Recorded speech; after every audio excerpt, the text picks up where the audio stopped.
Isa pong mapagpalang araw sa inyong lahat mga kapatid at mga kaibigan. Muli po ang inyong maliit na lingkod kay Kristo, Master Guide Fernando B. Camacho Jr. ay muli na namang pumapainalang sa impapawid na ang tanging dalangin sa atin pong Panginoong Diyos ay patuloy kayong datnan ng mga araling katulad nito na nasa maayos na kondisyon ng inyong pong pangangatawan at kalusugan. Umaasa din po ang inyong maliit na lingkod sa biyaya ng ating Panginoong Diyos na patuloy po niya kayong pinagpapala lalo tigit sa inyong spiritual na kalagayan. Pansamantala, kayo po ay nakatutok ngayon dito po sa ating pong programa na Gabay sa Mga Kadete, na kung saan ay programang nakapailalim sa ayon sa kasulatan. At sa usaping ito mga kapatid ay ating ipinaglilingkod ito para doon sa ating mga estudyante na pumapasok sa tuntunin ng pagkamilitar o sa CAT o di kaya sa ROTC. At hangad po ng programang ito na patuloy na magabayan ang atin pong mga kabataan, mga kababayan tungkol po sa usaping nasa ilalim po ng pagiging kadete, na ang hangad ay maitaas ang pangalan ng atin pong Panginoong Diyos. Bago tayo magpatuloy mga kapatid, tayo po muna pansamantalang manalangin. Let us pray. Mahabagin po naming Diyos ng tahanan ay nasa mga langit. Sa pagkakataon pong ito, kami po ay magsasang-usapan na may kinalaman po sa nasabing programa. Pinagkakatiwala po namin sa inyo ang mga oras ng aming pong pagtatalakayan. Kayo po nawa ang patuloy ng maparangalan at maging kapakinabangan ito sa lahat ng mga makakasubaybay. Binabalik namin, Ama, ang aming pagluwalhati, papuri sa pamagitan po ng makapangyarihang pangalan ng aming pong Panginoong Hesus. Amen. Kaya sa pagkakataon pong ito mga kapatid at mga kaibigan ay atin pong aaralin ang 11 General Orders. Iisa-isain po natin mga kapatid ang 11 General Orders. Yan.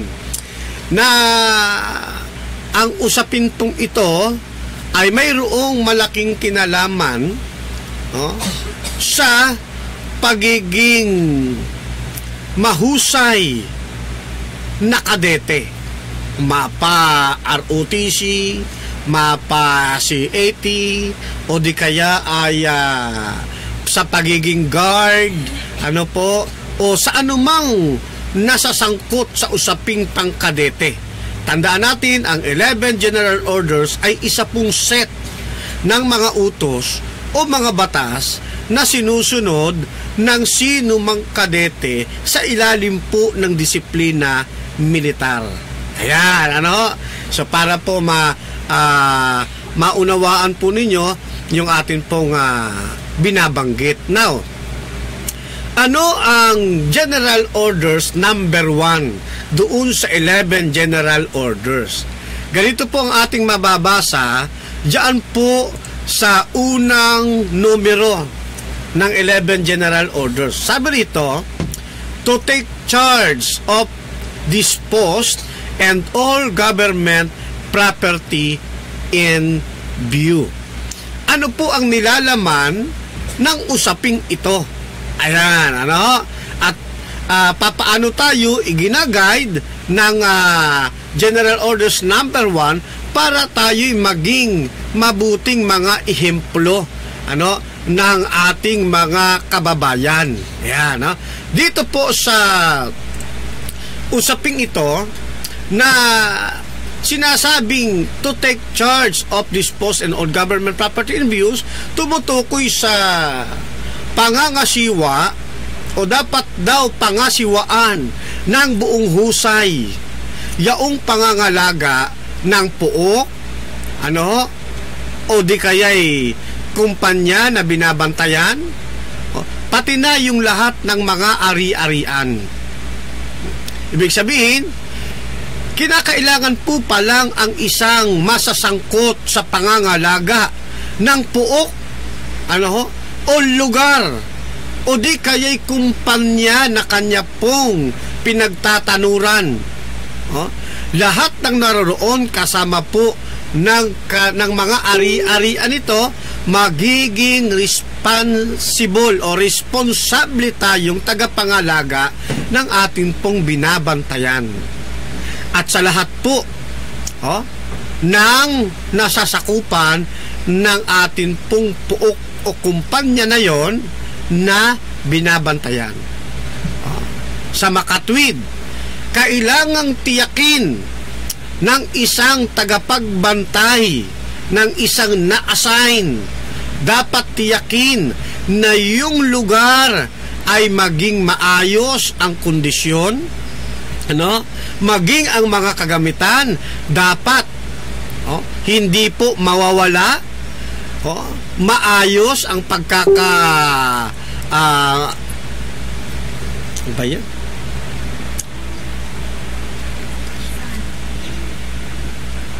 Ulit tayo doon sa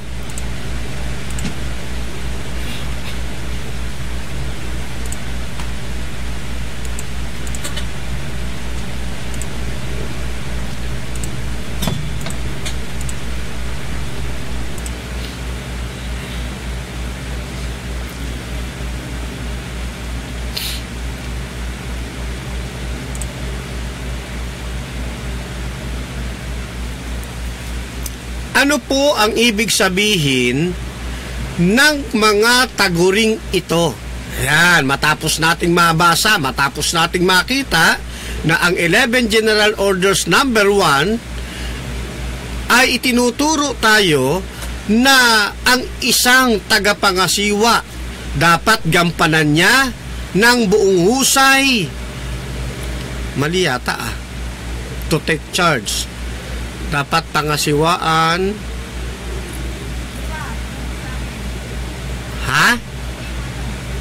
to take charge of dispose and all government property in views.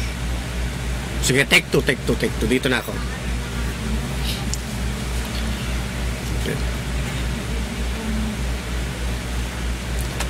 Ano ang ibig sabihin ng General Orders number 1 na atin pong binasa?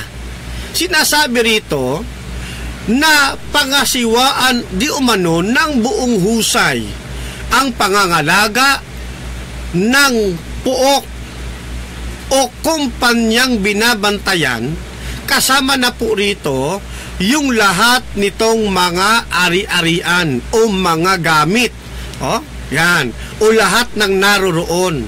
Ibig sabihin, ang isang naitalaga sa gampaning tagapagbantay ay dapat maging responsable doon sa lugar na kanya pong pinagtatanuran at sa lahat ng mga ari-arian nito, maging ito'y sa gobyerno o anuman. Yan. Dapat lahat ng ari-arian na naabot o nasa inyong paningin ay dapat maging maayos at ligtas. Yan. Ibig sabihin, kailangan pong tiyakin ng isang tagapagbantay na yung lugar na kanyang pinagtatanuran dapat nasa ayos ang kondisyon, pati yung mga kagamitan, maging yung mga nasa paligid ay ligtas at hindi po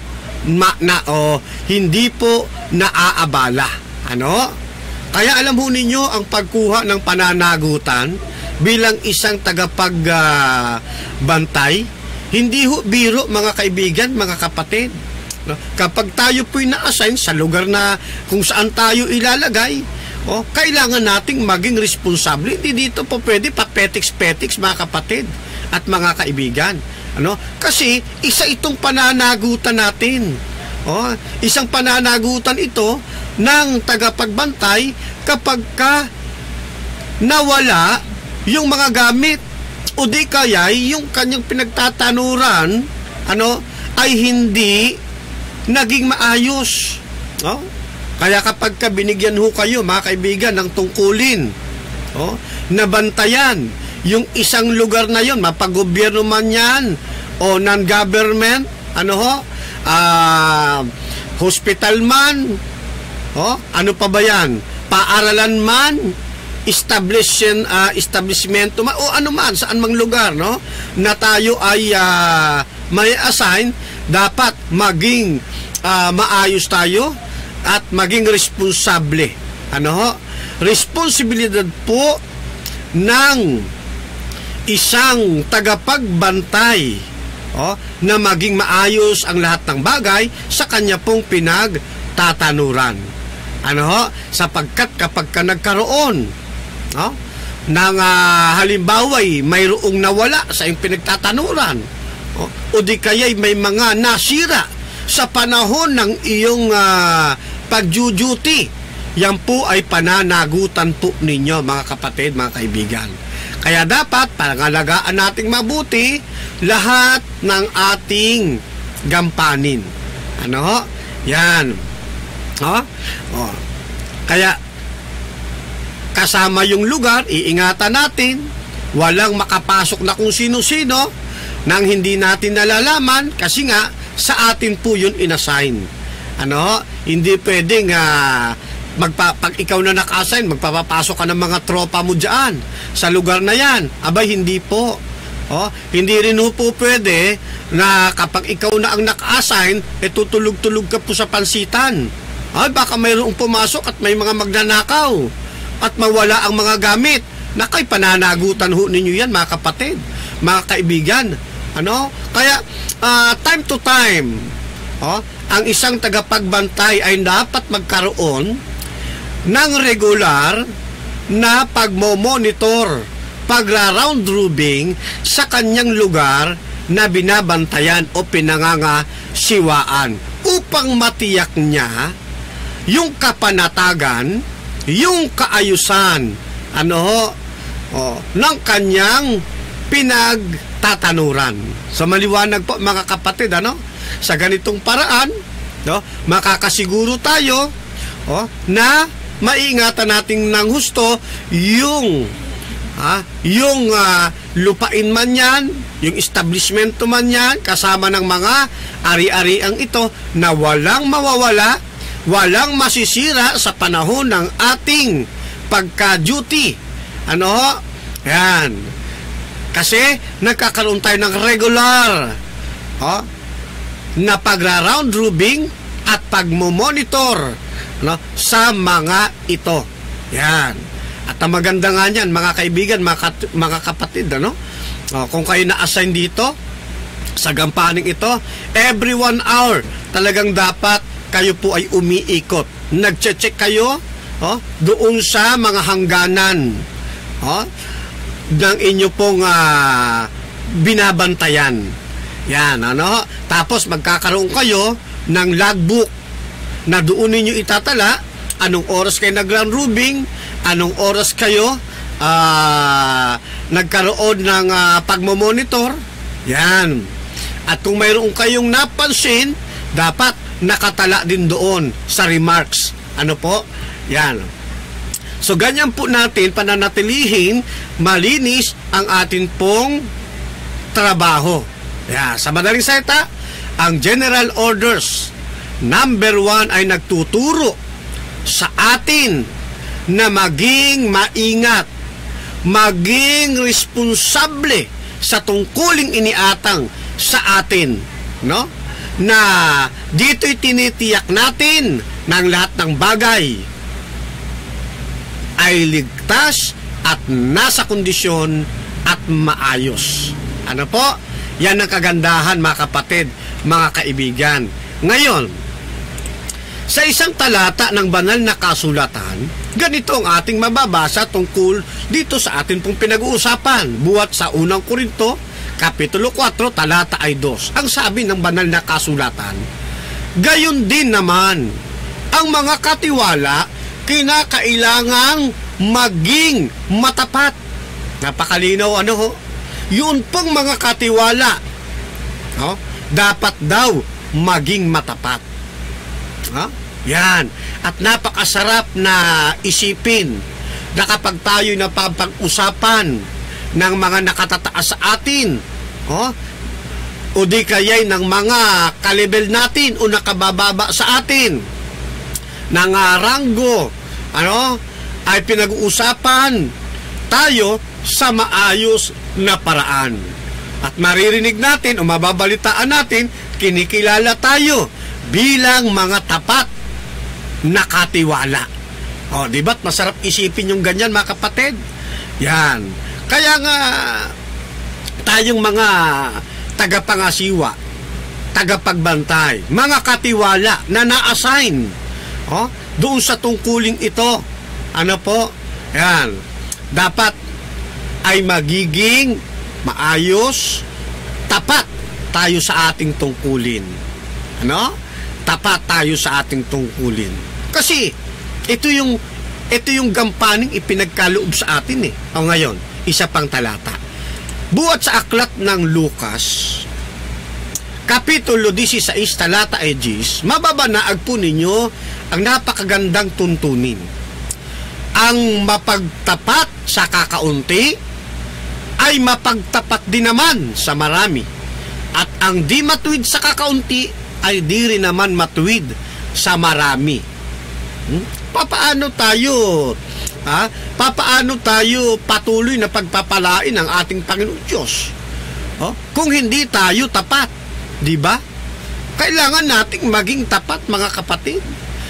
Hindi lamang sa kumpanya na atin pong pinagtatrabahuan o pinaglilingkuran, kundi sa lahat ng bagay. Maging tapat tayo sa kapwa-tao, maging tapat tayo sa ating kumpanya, lalo tigit maging tapat tayo sa ating Panginoong Diyos. Ang Biblia po ay nagtuturo sa atin ng mga makabuluhang bagay na dapat tayo'y maging tapat na tagapangasiwa o maging tapat na katiwala.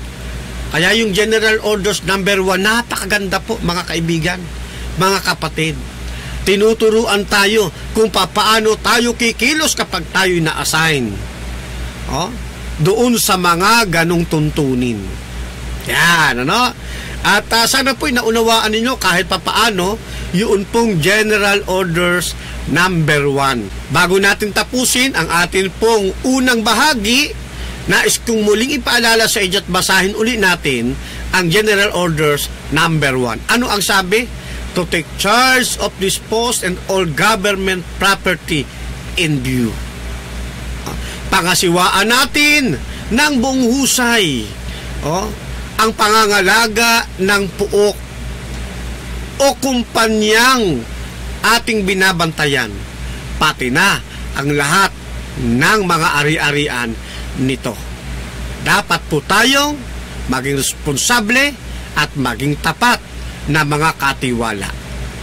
Pagpalain po tayo ng ating Panginoon. Tayo pong lahat ay pansamantalang manalangin. Dakila po't mahabagi naming Diyos, maraming salamat po sa pagkakataong ito na amin pong sama-samang napag-aralan ang pagiging tapat na katiwala sa pamamagitan po ng pag-aaral ng General Orders number 1. Binabalik namin sa inyo ang pagluwalhati papuri sa pangalan po ng aming Panginoong Diyos.